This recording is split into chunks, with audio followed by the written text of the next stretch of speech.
Today we're going to be talking about 5.1. This is Math 9 and this is Mr. Strong's class. Everything that is in his notes I will be covering. If you have any more questions, please ask him by email or during school hours in his class. Now, the first thing we're going to be covering is the relationship between length and width of any two-dimensional shape. Specifically, we're going to be talking about rectangles. Now, I will get to draw those and I'll be right back. Okay, now that I've drawn those, we're going to set the perimeter to be all the same for all of these, 20 centimeters. And we're going to have, this has 1 centimeter of width. This will be 2, and this will be 3. Now, the first step that you want to do to show a relationship between length and width here is to make a table of values. I'll do that, and I'll be right back.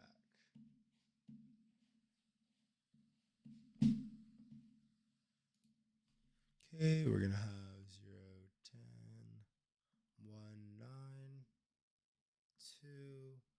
2, 8, 3, and 7. Now, if we look at the relationship between each number, they're changing by 1, positive 1 each time here, positive 1, and by here they're decreasing by 1 every single time. Now, the pattern here would be 10 minus 1, 10 minus 2, and 10 minus 3.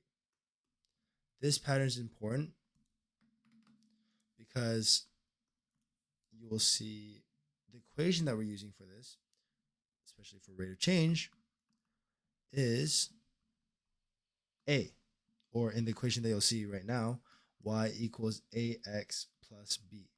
This is a very important equation for what we're going to be doing in the next coming days. Now, the rate is, or the rate of change is delta y over delta x. Now, you don't have to worry about this delta symbol. Delta literally just means change. There's nothing that important about it. But we're going to use this to represent the change. Now, if we look at y here, since we're assigning y to length, it is negative 1. So, negative 1, because that's the change every single time that we go down this line, negative 1, over 1, because we're changing positive 1 every single time here. Now, if we simplify this, we just get negative 1. So, if we have our equation from up here, y equals ax plus b, and we plug in our value of negative 1, we have x here plus b and y. We plug in values for x and y.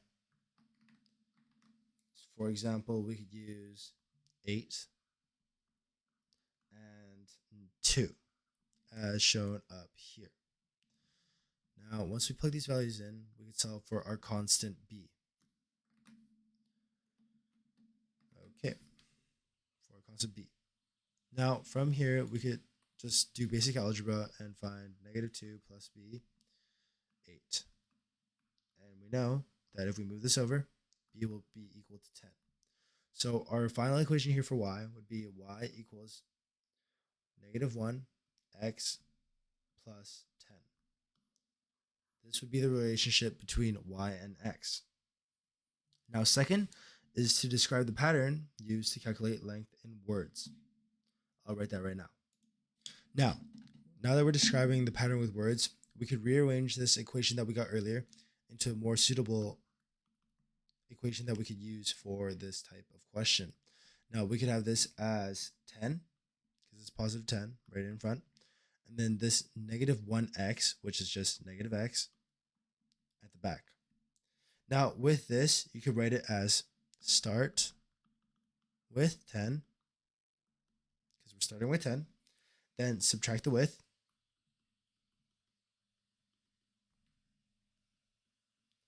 and that is how you find the length, y. Remember, this only works if you define these correctly. Now, the third thing would be write an equation to determine the length in relation to width. Now, we've already done that up here. So basically what you could do, if you haven't already, is just to write your equation. Replace the w and the l for the y and the x. Very important. Part 4, What is the length if the width is 4.5? Now we have our length equals negative 10 minus w.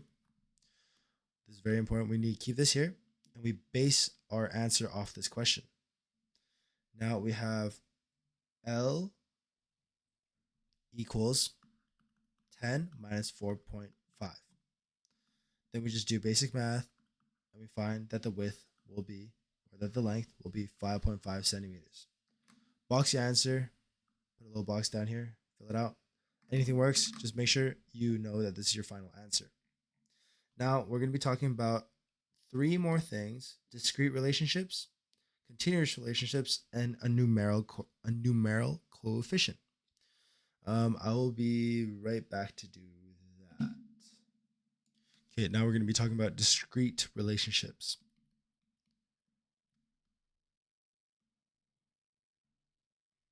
Okay, the first thing that you should know about it is that it has distinct quantities that can be counted. So something like the number of students in a class or the number of text messages in a month. These numbers are fixed and cannot have like halves. Like you can't count, oh, there's 3.5 students in this math class. You can't do something like that. So that's what a discrete relationship is. Something that is distinct and there's a specific quantity of them that you can have. In a discrete relationship, there is a finite number. So there's only so many countable numbers of values between 2 points. So if I draw this on a graph right now, okay, so furthermore, it has to be a finite number, countable, of values between 2 points. You can't have a fraction of something, so something like I said earlier, 1/8 of a student, and points on a graph are plotted like this, so they are just dots. You will not have a line connecting them because, as I said earlier, there are no values between these dots. Now, the next thing we're going to be talking about is a continuous relationship. And I will write a couple notes about that and I'll get right back to them. Okay, let's do that. So, continuous relationships are quantities that can be infinitely divided. So, they could be literally anything. So, infinite possibilities of them.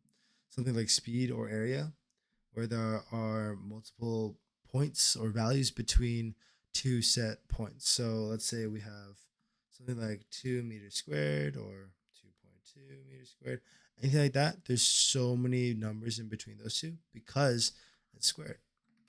Now, if this were to be shown on a graph, it would look something like this, which I'll show you right now.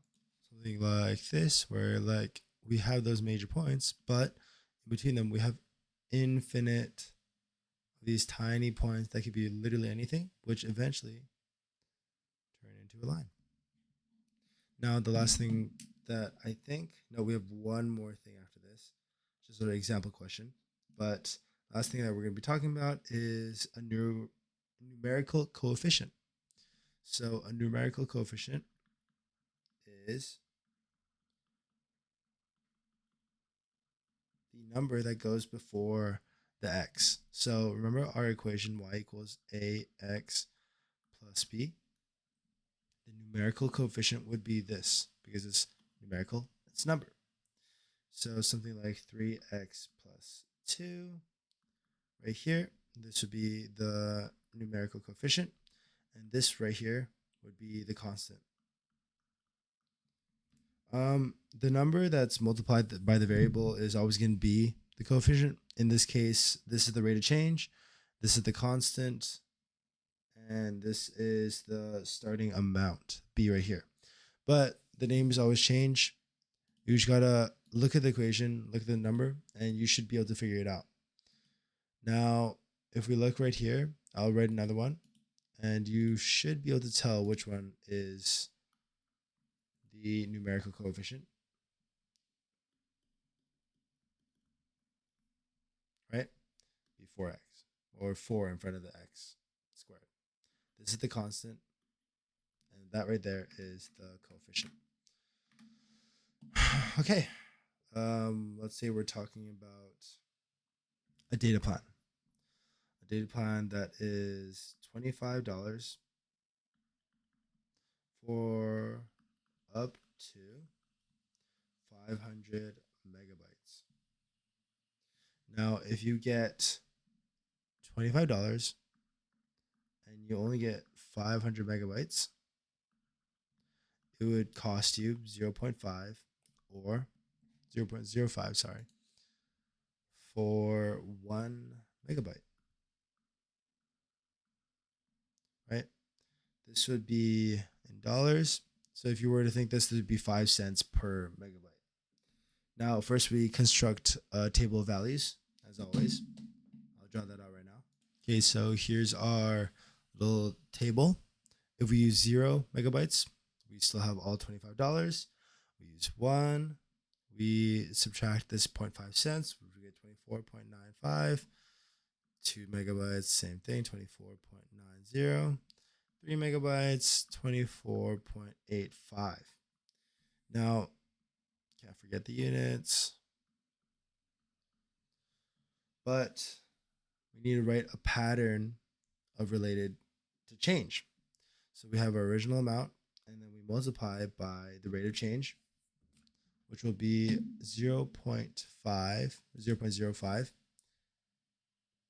would be dollars times however much megabytes we're using. At this point, we're going to use 0. From here on out, we're going to use 1, then 2. And then from here, we're going to use 3. Now, it's going to ask you some questions like describe the pattern in words. We're going to describe it. Start with 25s. Then subtract 0.05 from every megabyte used. Now, it's going to ask something maybe like, is this discrete or continuous?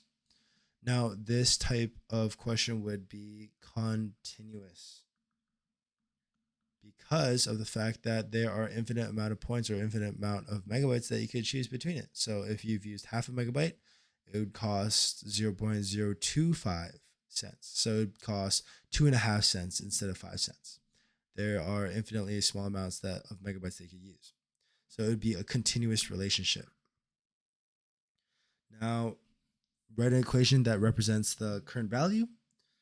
It would be something like value would be equal to $25 because that's our original amount minus the 0.05 per data use.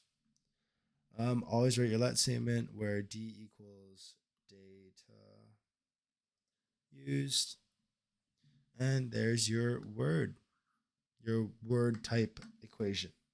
Now it's going to ask you a final confirming question of something like how much value is remaining after 342.1 megabyte is used. Again, you take an equation that we just created and you just plug in the numbers. What is the value? We don't know that, so we're going to keep that in there. $25 minus 0.05 of 342.1 megabytes used. Now, if you multiply that out with the calculator that you have for this unit, you get 17.105. From there, we're going to get 7.985. And in this case, I see that Mr. Shang has rounded the last value to the second decimal place. So we will be left with $9.9. I believe that is the end of the lesson. Okay, if there's any questions that you have, please do ask. We covered everything from discrete relationships to continuous and numerical coefficients, practice problem, and then all the stuff about relationships. That's it for now. See you in tomorrow's lesson.